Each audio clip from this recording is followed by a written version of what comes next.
Okay. Hello, my dear Taurus. Hello, hello, hello.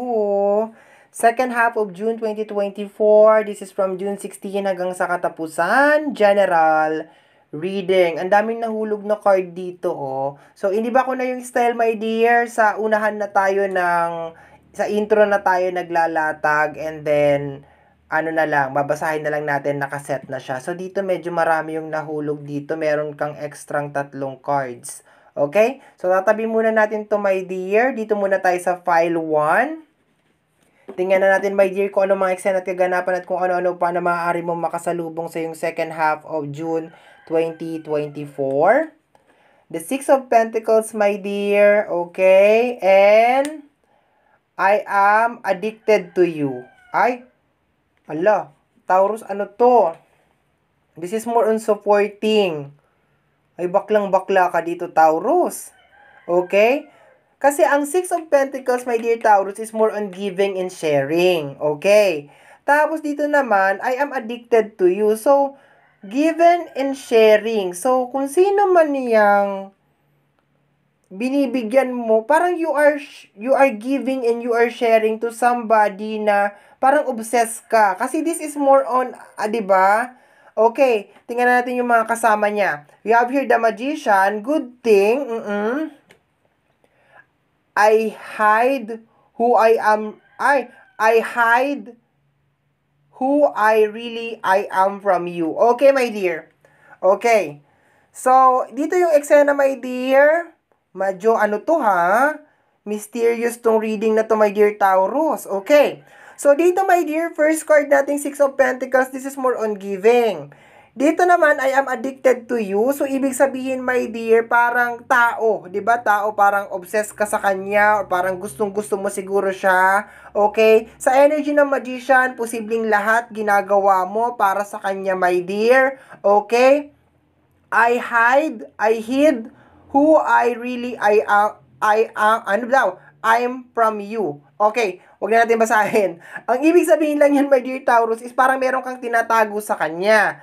So, parang sa second half of June, my dear Taurus, ang eksena dito, my dear, is parang tinatapalan mo, my dear, ng susuporta. It's more on giving kasi, my dear, eh. So, parang pagsusuporta, kung anong gusto ng tao, ibinibigay mo. Kasi, meron kang pinagtatakpan, parang meron kang tinatago dito, my dear Taurus. Okay. Ang weird nung unang, mo, my dear, ang weird nitong first card mo, parang na siyang papunta sa, suspense. Okay. Dito, sa giving, medyo tumaas ang kilay ko dito, my dear, kasi madalas kang biktima ng ganito. Bigay ka ng bigay, share ka ng share, kasi nga, mahal na mahal mo yung tao. Maganda naman, my dear, kasi you are the Magician sa second half of June. So, ibig sabihin, kaya mo makapag-provide kahit kanino man yan. Dito ako medyo na-curious, na parang meron kang the really I am. I hid who I am from you. Parang tinatago ko yung totoong pagkatao ko sa'yo. Kung sino talaga ako sa'yo. Parang ganun, kung sino talaga ako. So, anong tinatago mo, my dear Taurus?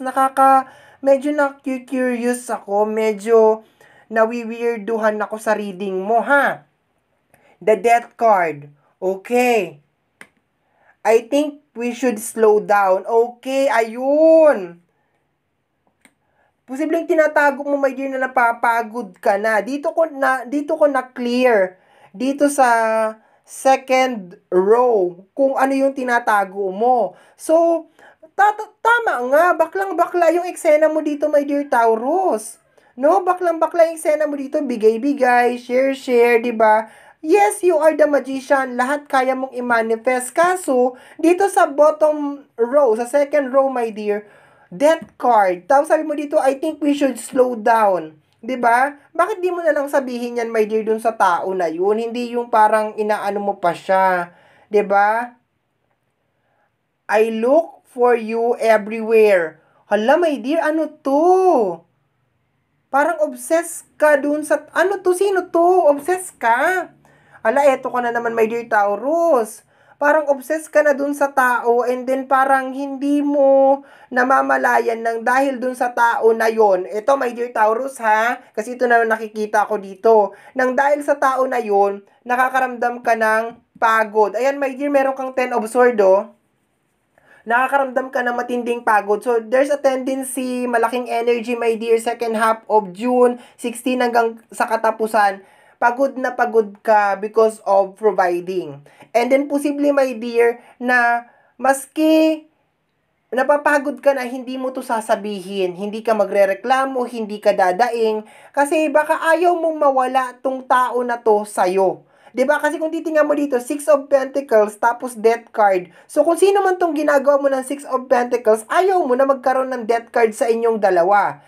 Ito, my dear, oh, wala namang problema kung itong dalawa na to yung magka-combine, the Magician at saka the Ten of Swords. Kasi, 'di ba, talaga namang nakakapagod talagang magtrabaho. Wala namang trabahong hindi nakakapagod. Lahat naman yan nakakapagod. Kaso dito ako naluloka sa'yo. Yung parang you are giving, you are sharing, sa abot na makakaya mo, ibinibigay mo yung ginagawa mo or binibigay mo yung makakaya mo dito sa tao na to dahil ayaw mo lang siyang mawala or parang ayaw mong sabihin sa kanya na napapagod ka. Tapos sabi mo dito, I look for you everywhere. Ano to, my dear Taurus? Nagayuma ka? Agid daw. Okay, tingnan natin yung last row. We have here the Two of Swords. Ay, my dear, nagayuma ka. Ano to? Ang gulo ng ng utak mo, my dear, second half of June. You are the Magician, no doubt. Lahat posible sa'yo. Kaso, dito sa energy ng parang sinusuportahan mo, you're giving, you're sharing, walang problema sa giving and sharing. Kaso, my dear, pagod ka na dito, oh. Pagod ka na dito, oh. Sabi mo dito, I think we should slow down. Tapos, I look for you everywhere. Kasi bakit? Kung sinasabi mo, my dear, na slow down, tama na muna, hindi mo nahahanapin tong tao na to, pero hinahanap mo pa rin siya. Okay, Two of Swords. Hindi ka makapag-decide. Okay. Okay? I hope you will wait for me. Okay? I hope that you will wait for me. The Hangman. Ayan, my dear, nasa isang sitwasyon ka, my dear, na hindi komportable. Okay?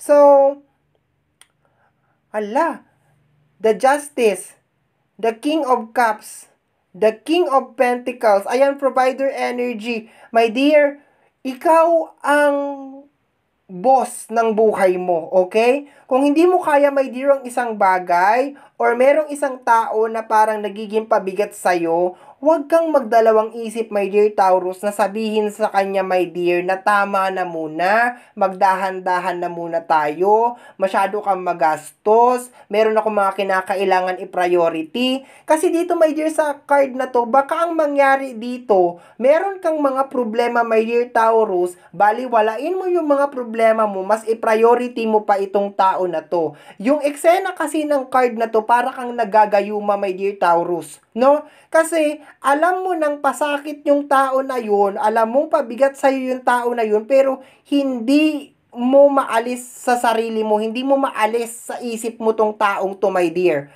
Ayan, no? My dear, kaya mo tong ayusin. Okay. I left you before you could leave me. My dear, iiwanan ka nito. Hindi to magdadalawang isip na iwanan ka. Hindi to magdadalawang isip, my dear, na iwanan ka. Okay? So, maski anong gawin mo, my dear, sundin mo man siya or umalma ka ngayon, my dear, at the end of the day, iiwanan ka rin nitong taong to. Itong tao na to na parang hindi ko alam kung anong pinakain sa'yo, my dear Taurus, at hinahanap-hanap mo siya at lahat willing kang gawin para sa kanya. Pero sa bandang huli, my dear, iiwanan ka lang din itong tao na to. Kasi sabi niya dito, I left you before you could leave me, no? So, parang sinasabi, my dear, nasa sayo na lang din yan talaga, my dear. Kasi maski anong gawin mo dito sa tao na to, pag nagdesisyon to na iwanan ka, iiwanan ka nito. So, kung nakakaramdam ka, my dear, ng pagod sa second half of June, lalo na sa mga obligasyon, sa mga tao, okay, sa isang tao na posibleng hingi na lang ng hingi, sahod na lang ng sahod, wala namang ginagawa para matupad yung kanyang mga pangarap kasi nandyan ka nga, my dear Taurus, Please, my dear Taurus, buksan mo yung bibig mo. Huwag kang magdalawang isip, my dear, na sabihin yan dun sa tao na yan kasi at the end of the day, iiwanan ka lang din ng tao na to. But good energy, my dear, kasi you are still the magician of your life. You can manifest everything. Huwag ka lang magpa-uto-uto, my dear. Yun ang nakukuha ko. Kung hindi man to energy ng uto-uto, my dear, baka nagayuma ka. Okay? So, my dear Taurus, yan ang reading mo para sa yung second half of June. Somehow, my dear, kung nagustuhan mo to, especially kung napadaan ka lang, don't forget to subscribe. Pakiclick lamang po ang notification bell para ma-update ka sa aking mga upload. And free to like, free to share, free to comment sa lahat ng ating mga videos. Once again, my name is RJ, also known as Apo J. Maraming salamat po. And until next time, bye-bye. Thank you, my dear. Salamat po.